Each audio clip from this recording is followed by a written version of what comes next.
So in this video, let's just try to answer the question, is it possible to hit your dietary protein requirements following a vegan plant-based diet?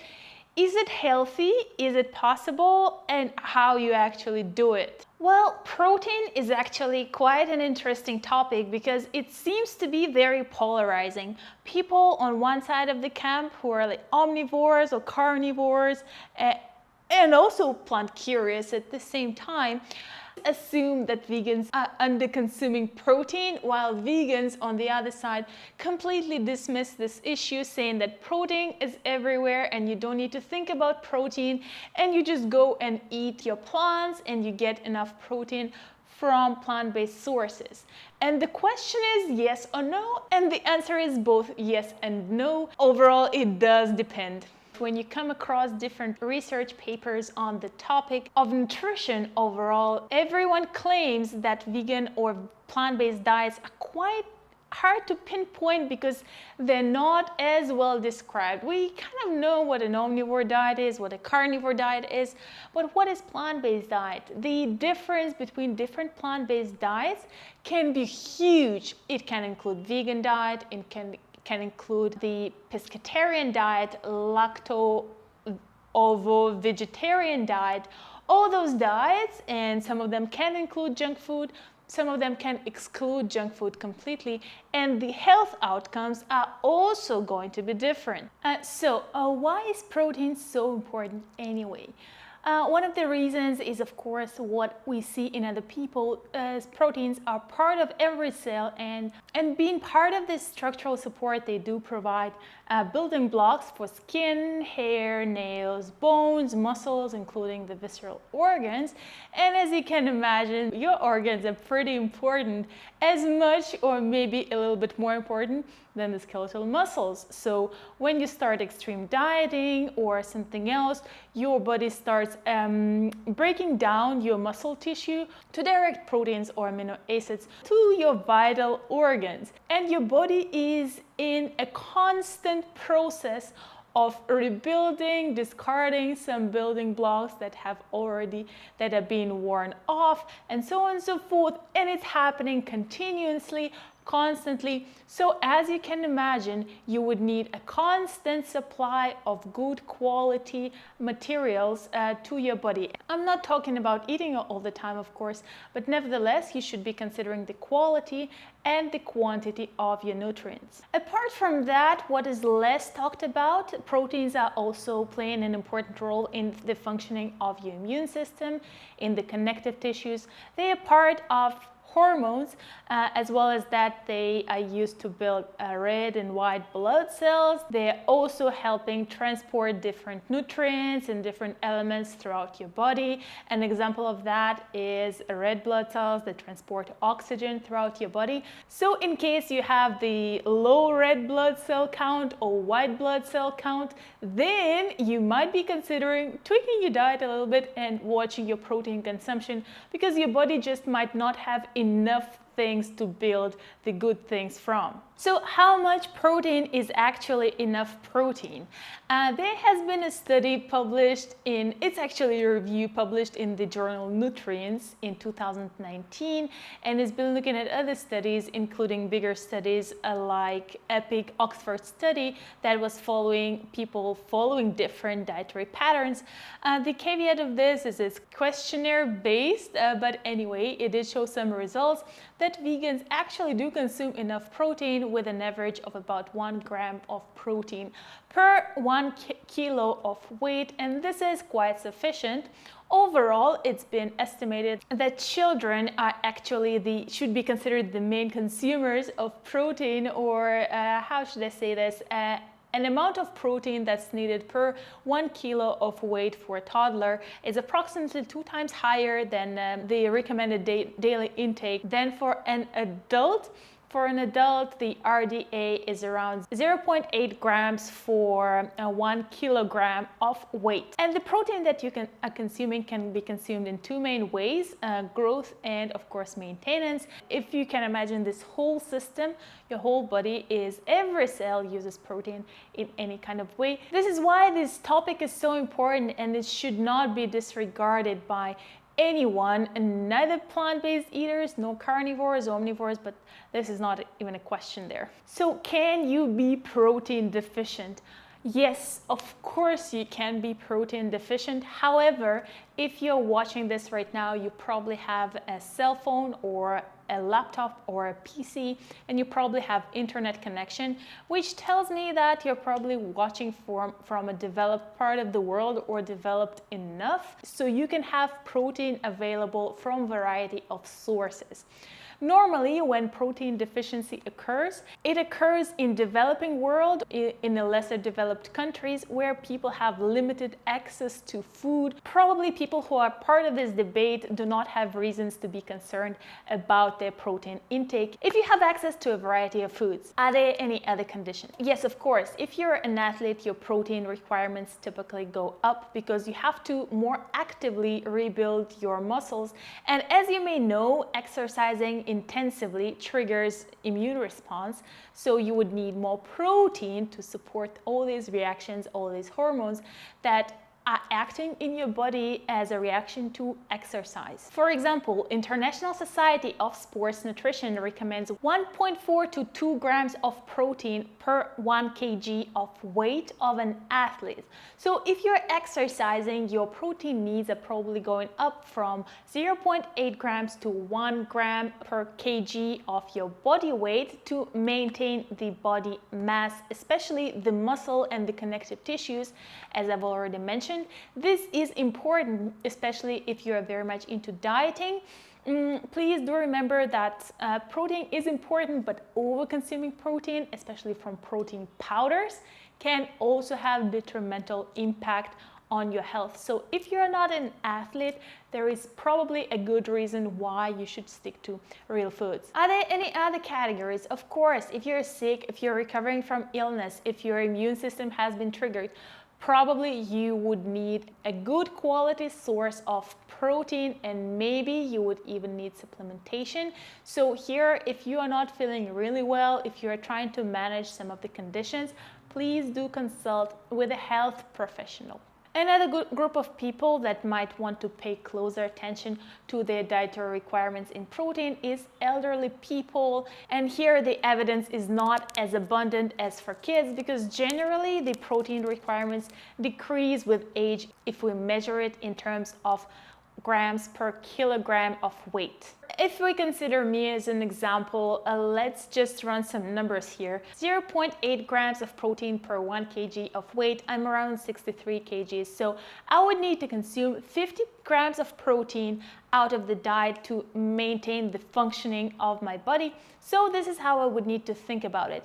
If I'm exercising, imagine I'm an athlete with the same body weight, 63 kgs, my required intake of protein should go from 0.8 to 1.4 grams per kg of weight, which adds up to 88 grams of protein that I need within a day. And please do remember that RDA divides their values based on the amounts that we need to consume in terms of macronutrients to avoid illness, to avoid triggering any chronic disease, but not to guarantee health and not to sustain health.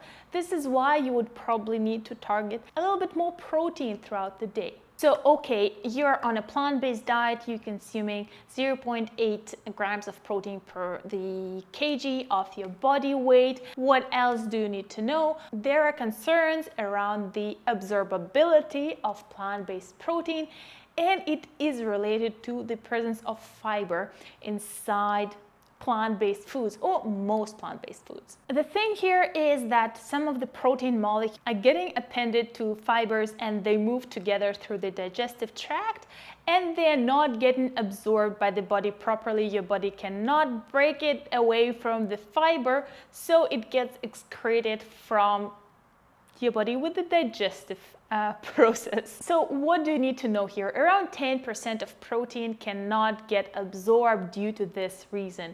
And if you think about it, if the plant source is stripped of the fiber, which can be in tofu, in peanut butter, in protein isolates, those proteins are way easier absorbable than the initial source of protein, and the rates of absorbability in this case go to as high as to 93 to 96%, which is a fairly well absorbed protein, given eggs and fish absorb at around 94 to 97%. Then why I think home cooking is so important, because actually you know what you're doing with the food, because soaking, sprouting, cooking, any kind of breaking down of the fiber as well as blending can help with the absorbability of proteins.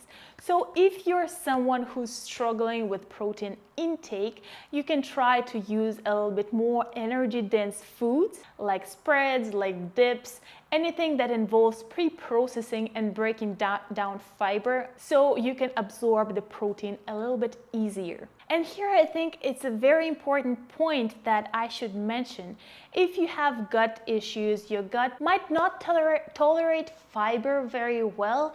There can be different reasons that lead to this, and if you have any digestive issues, this is a good reason to consult a doctor. But in general, if your gut has enough pressure put onto it, you do not want to irritate it even more with excessive amounts of fiber.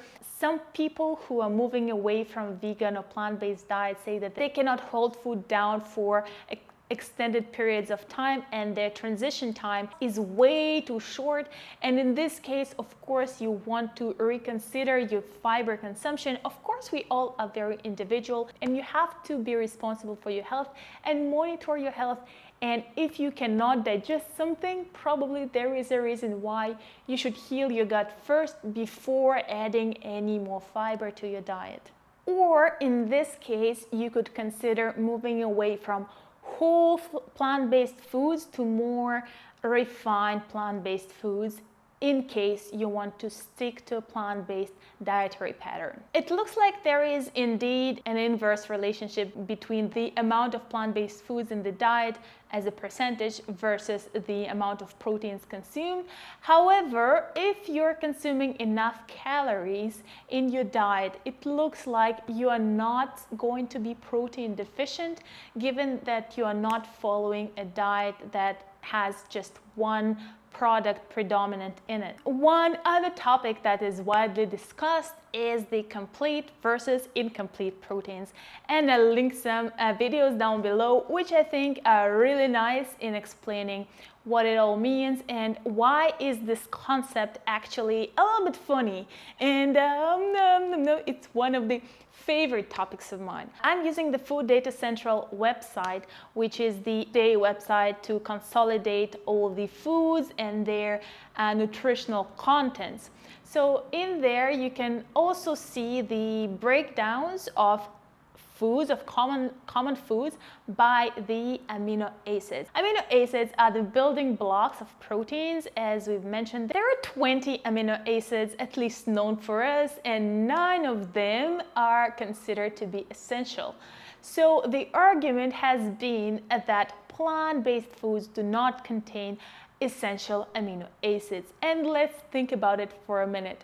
They're called essential because animals cannot produce them, so you need to get them from your diet. And humans are animals, and other animals are also animals. So in this respect, we are not that different from a cow. A cow also gets their essential amino acids from the diet.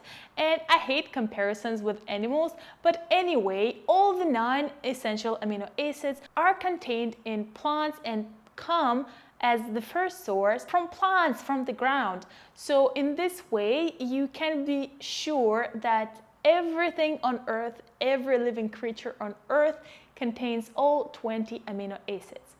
Another question, however, is there the right balance of amino acids? And yes, there is a right balance of amino acids, and there is actually the RDI, or recommended daily intake, of each amino acid, and you can find it online as well. Now, another important thing to remember is that every source of food, every source of food is going to have at least one amino acid that is underrepresented in the amino acid profile of that food source, and in this case it's going to be called a limiting amino acid. The two main amino acids that are typically is a concern on a plant-based diet are lysine and methionine. However, all plants have different amino acid profile, which means that some plants or plant-based sources, for example beans, are going to be lower or have the limiting amino acid as methionine, like beans do, legumes do, like lentils, red kidney beans, white kidney beans, and so on and so forth.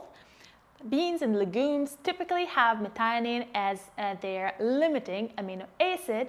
In this case, they can be coupled with other plants and plant-based sources of protein that have lysine as their limiting amino acid. For example, this can be grains and nuts, and they have methionine a little bit higher in the amino acid profile. So for those products, they make up a really nice combination for what's called complementary sources of amino acids or complementary proteins. This is why there are so many cuisines around the world that couple all those ingredients together: lentils with rice, chickpeas with rice, what else? Different kinds of greens with legumes, with grains, and all those things to give you a complete source of protein in the end. Lysine deficiency is considered to be one of the most prevalent deficiencies, especially in kids, and grains are particularly low in lysine. So if you are a parent, you might want to look at the diversification of nutrition for your child. This is really important, as well as when you're a pregnant or lactating woman. Moreover, this does, of course, provide a different perspective on mono diets or on the diets that are based on solely one food source, and this is never a good strategy for good health. I know this kind of sounds weird when we are discussing this in the context of the global food crisis, but this is what we are facing right now when we can live longer.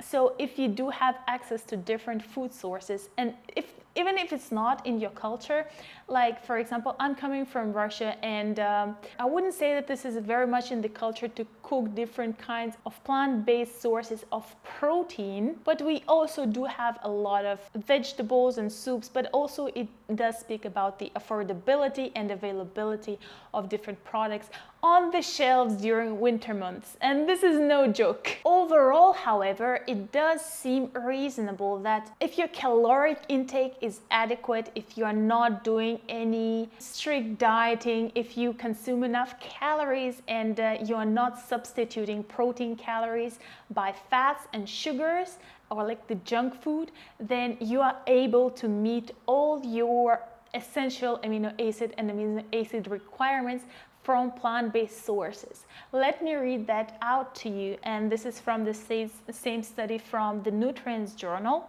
We conclude that protein intakes from vegetarian diets are sufficient, except possibly in a fraction of vegetarians who are not consuming sufficient energy intake or who habitually, for some reason, avoid protein. Rich plant sources such as legumes, nuts, seeds, or protein-rich analogs. Amino acid intakes are sufficient, and lysine intake might only be limiting in vegan individuals who have a low protein intake when basing their diet on a very limited and monotonous pattern where the protein intake would only come from, for example, grains alone, and in a realistic situation in developed countries. We point out that protein-rich foods such as traditional legumes, nuts, and seeds are sufficient to achieve full protein adequacy in adults consuming vegetarian or vegan diets, while the question of any amino acid deficiency has been substantially overstated. So if you're plant curious, if you want to include more plant-based sources of protein into your diet, or if you're following a vegan diet and you're concerned about your protein intakes, what are the sources? This is such an evident question. Beans or legumes can be a great source of protein. If you have troubles digesting it, as I already mentioned, try blending them. Cooking a dip like hummus is a great example of this. This can help you up your protein intake as well as help enjoy the benefits of the phytonutrients and the antioxidants coming from plants. For example, firm tofu can contain up to 22 grams of protein per half a cup of a product, and this is a substantial amount for a plant-based source. Soybeans or edamame beans can contain up to 15 grams of protein per half a cup. And this is also quite a significant amount. Boiled lentils per half a cup contain around 10.5 grams of protein in them. So once you eat beans throughout the day, probably a couple of times a day, beans, legumes, you'll probably get your protein requirement met quite easily. Do remember to combine them with grains as well as nuts and seeds to get the complete set of amino acids in the end of the day. Nuts and seeds are very nutrient dense as well as protein rich. However, you wouldn't like to overconsume nuts and seeds because they are quite oily. You might not want to overconsume them. They leave you full for a while, but still you want to get some other foods. They can be also hard on your digestive tract because of the oil content. Grain sources such as rice, especially brown rice, wild rice, buckwheat is great, oatmeal, quinoa, of course, bulgur is part of the wheat family. Be careful if you have celiac disease or gluten sensitivity. It might not be your friend, speaking of bulgur. If you have any problems dealing with fiber, you can try whole wheat pasta or just pasta, and the protein there is going to be more easily available for you to digest. One important thing to mention about things like flax seeds and chia seeds, if you've tried eating them raw without grinding them, you might have noticed that they just come out as pretty as they went in. So grinding them is a great tip, so you can actually absorb some of the nutrients coming from them. So what are the takeaways of this video? Is it possible to get all your nutrition, all your protein requirements from the plant-based diet? Yes, of course, but you have to think about it a little more and include as many varied plant-based sources of protein and other phytonutrients into your diet so you can get the full potential of plants.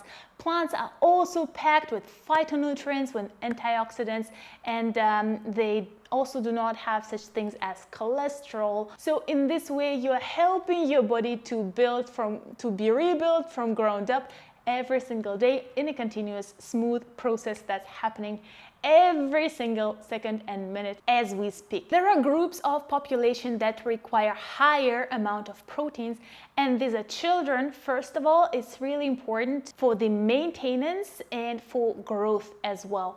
And as well as athletes will have higher amount of protein intake needed in order to rebuild their body and help them perform at a higher level. Elderly people, there is still some discussion, but you probably would like to consult with your doctor. Overall, in order to meet your protein requirements, as I mentioned, you need a variety of plant-based sources. Please, if there is anything you can do and you, for example, just want to lose weight, please do avoid mono diets.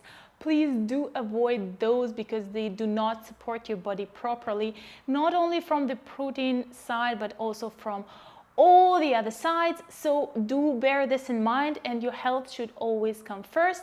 But speaking of protein, actually your protein intake impacts how your nails grow, how your hair grows, how your skin looks, and so on and so forth. So even for beauty purposes, you might want to consider your protein intake a little bit more seriously.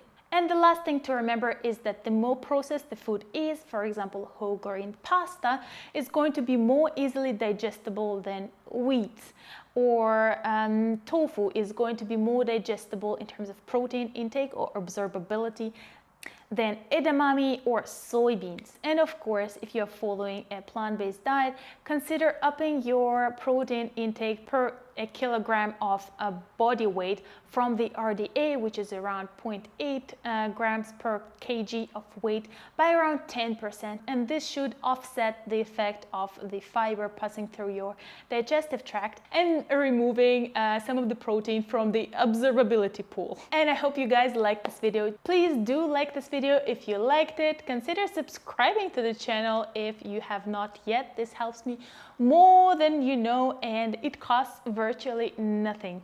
And on this note, I will just want to remind you to consult a health professional if you're considering any dietary changes, and do your blood work at least once a year to check on how you're doing overall. And again, thank you so much for watching. I hope I made it a little bit clearer for you, and I hope you're not scared of a plant-based diet in terms of protein sources, but at the same time, you do not take it too lightly as some of us tend to do. Check out my other videos, connect with me on Instagram. I'll be more than happy to meet you there. There I'm trying to give a little bit more of nutritional tips on how you can optimize your health and eat a little bit better and more diverse meals. And on this note, I see you later.